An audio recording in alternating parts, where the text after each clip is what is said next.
Hello friends, welcome to GTU studies. આજે આપણે operation research સબ્જેક્ટમાં લિનિયર પ્રોગ્રામિંગમાં ગ્રાફિકલ મેથડનો એક્ઝામ્પલ નંબર 3 સ્ટડી કરીશું. બરાબર, અગાઉ આપણે જે એક્ઝામ્પલ નંબર 1 અને 2 જે જોયા હતા એ મેક્સિમાઇઝેશન પરના પ્રોબ્લેમ હતા. હવે આપણે એક મિનિમાઇઝેશન પરનો પ્રોબ્લેમ સ્ટડી કરીએ. Solve the following linear programming problem by graphical method, જે જીટીયુમાં નવેમ્બર 2017માં પૂછાઈ ગયેલો છે. The objective function is minimize. Z is equal to minus x1 plus 2x2, subjected to minus x1 plus 3x2 less than or equal to 10, x1 plus x2 less than or equal to 6, x1 minus x2 less than or equal to 2, અને આપણી normal condition જે છે x1 અને x2 છે એ greater than or equal to 0, એટલે કે first ક્વાડ્રન્ટમાં. બરાબર, સિમિલર પ્રોસિજર છે આપણે, બરાબર, રેગ્યુલર જે પ્રોસેસ કરતા હતા ત્યાંથી આપણે સ્ટાર્ટ કરીએ. સૌથી પહેલા તો આપણી પાસે જે ત્રણ કોન્સ્ટન્ટ છે, જે ઇક્વેશન છે, બરાબર, એને રિલેટેડ ગ્રાફ પેપર પર લાઈન ડ્રો કરવાની થશે. આ ત્રણ કન્સ્ટ્રેન્ટ જે છે એને આપણે સૌથી પહેલા પોઈન્ટ્સ મેળવી લઈએ. બરાબર, પહેલું સ્ટેપ આપણું જે ત્રણ લાઈન છે એના ઇક્વેશન મેં અહીંયા લખેલા છે. બરાબર, પહેલી લાઈન જે છે એનું ઇક્વેશન છે -x1 + 3x2 less than or equal to 10, જેને લાઈનમાં કન્વર્ટ કરીએ તો આપણે ઇક્વલ્સ ટુ ની સાઇન મૂકીએ છીએ. બરાબર, હવે અહીંયા હું suppose x1 is equal to 0 લઉં છું. બરાબર, પહેલો પોઈન્ટ મેળવવા માટે આપણે x1 is equal to 0 થી પ્રોસેસ સ્ટાર્ટ કરીએ તો મને x2 બરાબર શું મળે છે? બરાબર, તો x1 0 લઈએ તો 3x2 is equal to 10, અથવા તો x2 બરાબર 10/3 મળે છે. બરાબર, હવે આ પોઈન્ટમાં કંઈ પ્રોબ્લેમ છે નહીં, બટ જો તમે આ પોઈન્ટ જે છે અપૂર્ણાંકમાં, બરાબર, 10/3 એટલે 3.33 એ ગ્રાફમાં મેળવવાની ટ્રાય કરશો તો ગ્રાફ છે ઇનએક્યુરેટ મળશે. તમે એક્ઝેક્ટલી આ પોઈન્ટ ઇઝીલી ફાઇન્ડ કરી શકશો નહીં. સો આઈ સજેસ્ટ યુ કે તમે આવા પોઈન્ટ છે અવોઇડ કરો. બરાબર, આ પોઈન્ટ બને તો નહીં લેવાનો. રાઈટ, આપણે પહેલો પોઈન્ટ લીધો જે આપણે ગ્રાફ પર નહીં ડ્રો કરીએ. પોઈન્ટ ખોટો નથી, લાઈન સાચી જ મળશે, બટ બને તો તમારે અવોઇડ કરવાના છે. બરાબર, પછી આપણે આગળ વધીએ તો if x2 is equal to 0, then x2 0 લઈએ અહીંયા તો -x1 is equal to 10 or x1 is equal to -10. x1 is equal to -10. x1 is equal to -10 answer પણ ખોટો નથી. બરાબર, આ જે આપણી લાઈન છે એ ચાર ક્વોડ્રન્ટમાં લંબાયેલી હોય છે, એટલે પહેલા ક્વોડ્રન્ટમાં જે પોઈન્ટ મળે એ સિવાય બીજા, ત્રીજા કે ચોથા ક્વોડ્રન્ટમાં પણ એને અમુક પોઈન્ટ મળતા હોય છે. એનો આ પોઈન્ટ મળ્યો છે, પણ આપણે ગ્રાફ પેપર ઉપર સેકન્ડ, થર્ડ અને ફોર્થ ક્વોડ્રન્ટ દર્શાવતા નથી, તો આ પોઈન્ટ છે ગ્રાફ પેપર પર ડ્રો કરવો ઇઝી નહીં થાય. સો આઈ સજેસ્ટ કે આ પોઈન્ટ પણ આપણે ગ્રાફ પેપર પર દર્શાવવાનો નથી, આને આપણે ગણતરીમાં નહીં લઈએ. પોઈન્ટ છે એ સાચો છે, લાઈન પર જ છે, બટ આના પરથી તમે ગ્રાફ ઇઝીલી નહીં ડ્રો કરી શકો.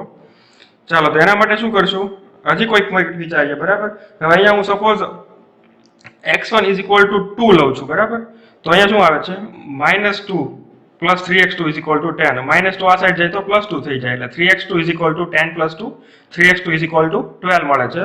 તો મને x2 is equal to 4 મળે છે. બરાબર, તો આ જે પોઈન્ટ છે, બરાબર, એ મને મળ્યો 2,4, અને એ ગ્રાફ પેપર ઉપર ઇઝીલી આપણે દર્શાવી શકીએ છીએ, એટલે મેં રાઈટ કર્યું. અને ગ્રાફ પેપર ઉપર હજી આપણે એક બીજો પોઈન્ટ મેળવવો પડશે, ટોટલ 2 પોઈન્ટ જોશે. તો એના માટે હું x1 બરાબર 5 લઉં છું. બરાબર, x1 બરાબર 5 લઈએ તો અહીંયા -5 + 3x2 is equal to 10, -5 આ સાઈડ જાય એટલે 10 + 5 15 થશે. 3x2 is equal to 15 હોય, then x2 is equal to 5. તો જે મને પોઈન્ટ મળ્યો છે એ છે 5,5. બરાબર, તો જે બે પોઈન્ટ એને મારે ગ્રાફમાં યુઝ કરવાનો છે એ આ બંને પોઈન્ટ છે. રાઈટ, આ બંને પોઈન્ટનો ગ્રાફમાં યુઝ નહીં કરું. બરાબર, ચાલો હવે આપણે લાઈન નંબર 2 માટે વિચારીએ. લાઈન નંબર 2 નું ઇક્વેશન બહુ જ ઇઝી છે, બહુ જ સિમ્પલ છે. x1 + x2 less than or equal to 6 convert કર્યું.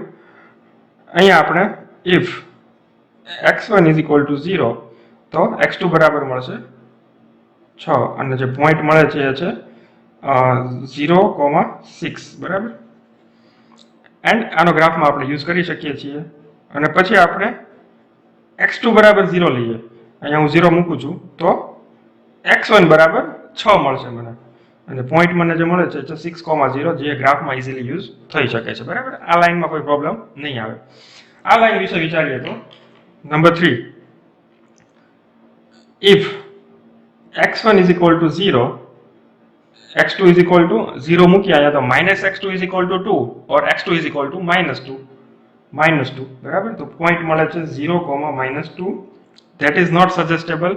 આનો છે આપણે ગ્રાફમાં યુઝ કરવાનો નથી, ફર્સ્ટ ક્વાડ્રન્ટમાં જ રહેવાનું છે, બરાબર.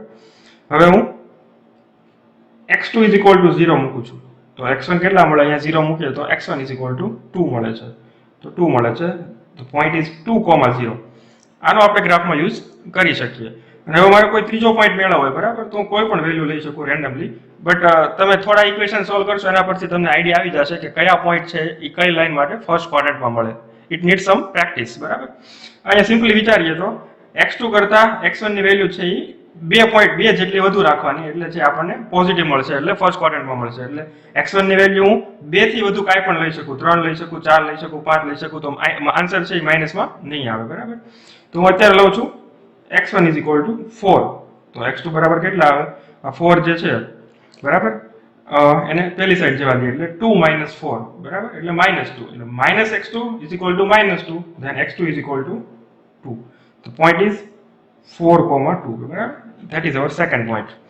જો નો ખ્યાલ આવે તો તમે આજે છે એને પોઝ કરીને પહેલા ઇક્વેશન થી ફરીવાર ચેક કરો. લાઈનના ઇક્વેશન થોડા ડિફિકલ્ટ છે, બરાબર, બટ ફરીવાર ચેક કરો, થોડી પ્રેક્ટિસ કરો, આવડી જશે. અને જો તમારે ઈચ્છા હોય તો તમે તમારી રીતના બીજા પોઈન્ટ્સ પણ વિચારી શકો છો. સપોઝ અહીંયા હું x1 ઇઝ ઇક્વલ ટુ 5 લઉં તો x2 બરાબર કેટલા મળે છે, 3 મળશે.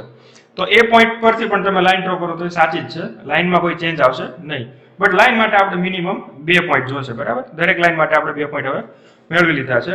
તમને ખ્યાલ આવી ગયો છે, હું સ્કેલ છે બહુ મોટો લેવાની જરૂર નથી, બરાબર. 1 થી 10 માં જ બધા નંબર આવે છે, તો હું 1 સેન્ટીમીટર ઇઝ ઇક્વલ ટુ 1 નો સ્કેલ લઈ શકું છું, બરાબર. ચાલો આપણે હવે ગ્રાફ પેપર ઉપર લાઇન્સ ડ્રો કરી લઈએ. આ જે છે એ x1 એક્સિસ છે and this is my x2 axis. મેં બંને પર 1 થી 10 નંબર છે એ દર્શાવેલા છે, બરાબર. હવે આપણે બંને લાઈન માટે ઇક્વેશન મેળવીએ, સોરી લાઈન મેળવીએ, બરાબર. ગ્રાફ પેપર ઉપર ડ્રો કરીએ. x1 2, x2 4, x1 બરાબર 2, x2 is equal to 4. This is the point, બરાબર. આ પહેલો પોઈન્ટ. x1 5, x2 5, બંનેની વેલ્યુ 5 5, આ 5 અને આ પણ 5, બરાબર. So this is the point. ચાલો અહીંયા લાઈનનું ઇક્વેશન જે છે આપણને, સોરી લાઈન જે છે ગ્રાફ પેપર ઉપર આપણને આ રીતે મળે છે, અને આ બંનેને હું જોઈન્ટ કરી દઉં છું, બરાબર. So this is the line, બરાબર. હવે તમે જોઈ શકો છો આ લાઈન જે છે આપણા ગ્રાફના બે ભાગ પડે છે, એક ઉપરનો ભાગ, એક નીચેનો ભાગ, એક 0,0 વાળો ભાગ, એક 0,0 વગરનો ભાગ, બરાબર. હવે તમે જુઓ તો અહીંયા લેસ ધેન ની સાઈન હોય તો આપણે કયો ભાગ કન્સિડર કરવાનો છે, 0,0 વાળો ભાગ, બરાબર. તો આ 0,0 વાળો ભાગ આપણે ધ્યાનમાં લેવાનો છે. તો લાઈન જે છે એ આ રીતના તમે દર્શાવી શકો, બરાબર. લાઈન નંબર 1 નું ઇક્વેશન નીચેની સાઈડનો પોર્શન દર્શાવે છે. Next is equation number 2, 0,6 and 6,0. બંને પોઈન્ટ બહુ ઇઝીલી દર્શાવી શકશું. 6,0 એન્ડ 0,6 બંને પોઈન્ટને આપણે દર્શાવીને લાઈન ડ્રો કરી દેવાની છે, બરાબર. હવે આ લાઈન જે છે એ ક્યાંથી પાસ થશે, આ લાઈન છે આપણે એક્ઝેક્ટલી પહેલા પોઈન્ટમાંથી પાસ થાય છે, બરાબર. હવે ઇક્વેશન છે લેસ ધેન ટાઈપનું છે, 0 વાળો પોર્શન આવશે એટલે આપણે આ સાઈડનો એરો ડ્રો કરીશું, બરાબર. This is the line number 2. પહેલી લાઈન, બીજી લાઈન, આ બંનેનો કોમન એરિયા અત્યારે આટલો થાય છે, બરાબર. હજી આપણે આગળ વધીએ. નંબર 3 માટે જે બે પોઈન્ટ છે, પહેલો છે 2,0, x1 is equal to 2, x2 is equal to 0, this is point. Then 4,2, x1 is equal to 4 and x2 is equal to 2, this is the point, right, બરાબર. હવે આપણે આ બંને પોઈન્ટને જોઈન્ટ કરી દઈએ. સો મને જે છે થર્ડ લાઈન મળશે, બરાબર. This is my third line. હવે થર્ડ લાઈન પણ છે એ ગ્રાફના બે ભાગ પડે છે. અહીંયા લેસ ધેન ની સાઈન છે, બરાબર. તો લેસ ધેન ની સાઈન માટે આપણે 0 વાળો પોર્શન છે ધ્યાનમાં લેવાનો છે, એ આ સાઈડ આવશે. 0 વાળો પોર્શન જે છે, આ લાઈન જે છે બે ભાગ પડે, આ 0 વાળો પોર્શન, આ 0 વગરનો પોર્શન. આપણે કયો લેવાનો છે, 0 વાળો પોર્શન. હવે તમે વિચારો તો આ જે 3 લાઈન અને ફર્સ્ટ ક્વાડ્રન્ટનો જે કોમન એરિયા છે એને હું હાઇલાઇટ કરું, બરાબર. તો એ કંઈક આ રીતે થશે, બરાબર. This is the common area, બરાબર. જે શેપ બને છે એ આ રીતે શેપ છે, રાઈટ. અને આ જે પેન્ટાગોન બને છે એને 5 પોઈન્ટને નામ આપી દઈએ તો આ પોઈન્ટને હું O નામ આપું છું, O. Than after A, B, C અને ડી, ઓ એ બી સી ડી, બરાબર. ટોટલ મને 5 પોઈન્ટ મળે છે. હવે મારે જે આ 5 પોઈન્ટ છે એના કોઓર્ડિનેટ લખવાના છે એન્ડ ધેન આફ્ટર એના પર મારે z ની વેલ્યુ ફાઇન્ડ કરવાની છે, બરાબર. તો સૌથી પહેલા હું 5 પોઈન્ટ જે છે એના કોઓર્ડિનેટ લખી લઉં છું, બરાબર. 5 પોઈન્ટના કોઓર્ડિનેટ લખવા માટે સૌથી પહેલા હું શું કરીશ, મેથડનું નામ લખીશ ઉપર. કઈ મેથડ છે આપણી? Extreme corner method. ફ્રેન્ડ્સ, એક વાત તમને ઇન્ફોર્મ કરી દઉં, મિનિમાઇઝેશનનો પ્રોબ્લેમ હોય ત્યારે દર વખતે હંમેશા આ જે શેપ છે એ ક્લોઝ શેપ મળવો નેસેસરી નથી, બરાબર. આગળના પ્રોબ્લેમમાં જો ઓપન શેપ મળશે તો હું તમને સમજાવીશ કે એવું શું કામ હોય છે અને એનું સોલ્યુશન કઈ રીતે મેળવવું, બરાબર. મેક્સિમાઇઝમાં ઇટ ઇઝ રૂલ કે હંમેશા ક્લોઝ શેપ મળવો જોઈએ, અધરવાઇઝ સોલ્યુશન નહીં મળે. એ પણ આપણે આગળના પ્રોબ્લેમમાં જોશું. બટ આ પ્રોબ્લેમ માટે હવે પોઈન્ટ પહેલો જે છે 0 છે, બરાબર. ઓ છે જેના કોઓર્ડિનેટ 0,0 છે. પોઈન્ટ એ છે, બરાબર. પોઈન્ટ એની વાત કરીએ, બરાબર. તો પોઈન્ટ એમાં x1 ની વેલ્યુ 0 છે, x2 ની વેલ્યુ 3 અને 4 ની વચ્ચે છે, બરાબર. તો તમે જોઈ શકો છો આપણે અગાઉ જે સોલ્યુશન મેળવ્યું હતું, બરાબર, એ જ પ્રમાણે આવે છે. જો આપણે x1 0 લઈએ તો x2 10/3 એટલે 3.33 મળે છે, બરાબર. એ લાઈન એમાંથી જ પાસ થાય છે, બટ આ પોઈન્ટ છે આપણે પહેલેથી દર્શાવવો અઘરો પડે, ડિફિકલ્ટ પડે, બરાબર. એટલે મેં નહોતો દર્શાવ્યો. Otherwise the coordinate is same 3.33 or 10/3. So અહીંયા લખું છું ઇટ ઇઝ 0,10/3, બરાબર. 3.33 કરતા 10/3 લખવું વધારે સારું રહેશે. ધેન ફોર પોઈન્ટ બી, પોઈન્ટ બી ના જે કોઓર્ડિનેટ છે, બરાબર, એ કયા છે? પોઈન્ટ બી આવશે 2,4. પોઈન્ટ સી ની વાત કરીએ, પોઈન્ટ સી જે છે એ 4,2 આવશે. અને જો પોઈન્ટ ડી ની વાત કરીએ, પોઈન્ટ ડી, તો એના કોઓર્ડિનેટ આવે છે 2,0 આવે છે, બરાબર. બરાબર. હવે આપણે દરેક પોઈન્ટ પર z ની વેલ્યુ ફાઇન્ડ કરવાની છે, બરાબર.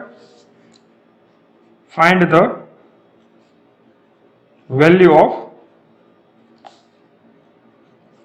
z ઇઝ ઇક્વલ ટુ શું છે? z -x1 + 2x2, -x1 + 2x2 at each point. ચાલો હવે આમાં હું લખીશ value of z is equal to -x1 + 2x2. આ જે છે આપણે ટાઇટલ લખેલું છે એટ પોઈન્ટ. હવે આપણે પોઈન્ટના કોઓર્ડિનેટ્સ લખી નાખીએ, બરાબર. પોઈન્ટ O જે છે એ 0,0, A જે છે એ 0,10/3, B 2,4, C 4,2 and D is 2,0, બરાબર. દરેક માટે આપણે વેલ્યુ ફાઇન્ડ કરવાની છે. તો z is equal two -x1 એટલે કે 0 + 2 into bracket 0, the value is 0. a માટે વાત કરીએ તો z ઇઝ ઇક્વલ ટુ આવશે 0 + 2 into bracket 10/3 એટલે કે 20/3 આવશે, that is 6.66. Then after 4 point B, it is -2 + 2 into bracket 4. 4 multiplied by 2 is 8. 8 minus 2 is 6. Point C ની વાત કરીએ, z is equal to -4 + 2 into bracket 2. That is 4 minus 4 અને value આવે છે 0. અને જો પોઈન્ટ D ની વાત કરીએ, point D, then z is equal to -2 + 2 into bracket 0. That is -2, બરાબર. ફ્રેન્ડ્સ, આ જે z નો આન્સર આવે છે એના માટે આપણી પાસે કોઈ કન્ડિશન નથી, એવી રિસ્ટ્રિક્શન નથી કે z નો આન્સર માઇનસમાં હોઈ શકે કે ના હોઈ શકે. એ જે છે ઓબ્જેક્ટિવ ફંક્શન ઉપર ડિપેન્ડ કરે. આપણી કન્ડિશન એવી હતી કે તમારે x1 અને x2 નેગેટિવ લેવાના નથી. z નો આન્સર તો પ્લસ પણ હોઈ શકે, માઇનસ પણ હોઈ શકે, બરાબર. ઘણાને આવો ડાઉટ થાય છે કે z નો આન્સર માઇનસ શું કામ આવ્યો, એ આ ઇક્વેશન પર ડિપેન્ડ કરે. જો અહીંયા બેમાંથી એકની આગળ નેગેટિવ હોય તો આન્સર છે માઇનસમાં આવી શકે, and that is absolutely correct. એમાં કઈ પ્રોબ્લેમ નથી. હવે તમારે એ વિચારવાનું છે કે આપણને જે આ બધા પોઈન્ટ્સ મળ્યા એમાંથી મિનિમમ વેલ્યુ કઈ છે 1 2 3 4 5 માંથી. Obviously the minimum value is z is equal to -2 અને એ પોઈન્ટ D પર મળે છે, બરાબર. પોઈન્ટ D પર. So answer is minimum value of z into bracket z mean is equal to -2 at point કયા પોઈન્ટ પર મળે છે? D, that is 2,0. So that is the answer. અથવા તો તમે લખી શકો x1 is equal to 2, x2 is equal to 0. આ પોઈન્ટ પર તમને ડી ની છે ઓબ્જેક્ટિવ ફંક્શનની મિનિમમ વેલ્યુ મળે છે. બરાબર છે ફ્રેન્ડ્સ? હજી કંઈ ન સમજાણું હોય તો તમે કમેન્ટ સેક્શનમાં મેન્શન કરી શકો છો. બરાબર? વિડીયોને લાઈક કરો, ચેનલને સબસ્ક્રાઇબ કરો અને તમારા ફ્રેન્ડ સાથે શેર કરો. બરાબર? Thanks for watching this video.